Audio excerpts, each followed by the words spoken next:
to tu nešto upalje. Ali to je kao cveće, kao upaljač, evo te ovdje ja rekao.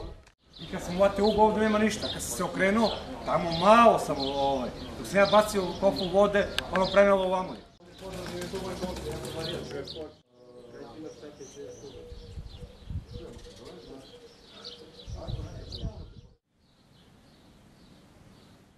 U ovom delu su mi bile životinje, tu su bile koze, ovamo su bile ovce, jagance, ovamo sam imao neke prasiće.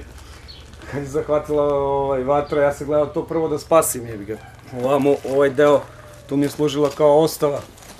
Imao sam ugalj, motori bili, alat, to je sve izgorelo.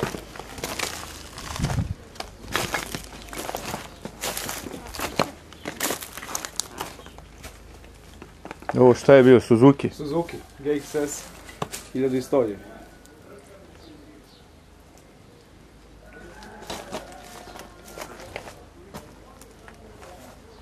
Imao sam oko 1000 bala hrane za stoku, to je sve uništeno, ovo sam dobio, možda smo mogli da spasimo.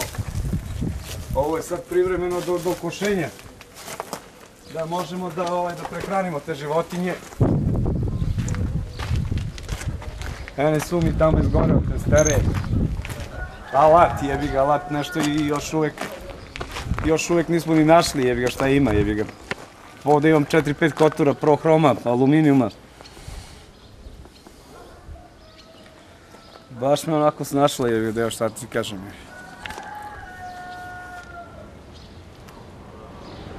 Dobro što sam došao kasnije s posla, znači u vreme kad se desila paljevina, da je bila samo Natalija i Dejan, izgoreli bi u kući. A idemo dalje, šta kažem. Hvala ljudima koji su mi pomogli. Možda bi šteta bila veća, jer bi upalila bi se i kuća, jer bi nisu došli ovi ljudi da pomognu. Ne znam šta kažem.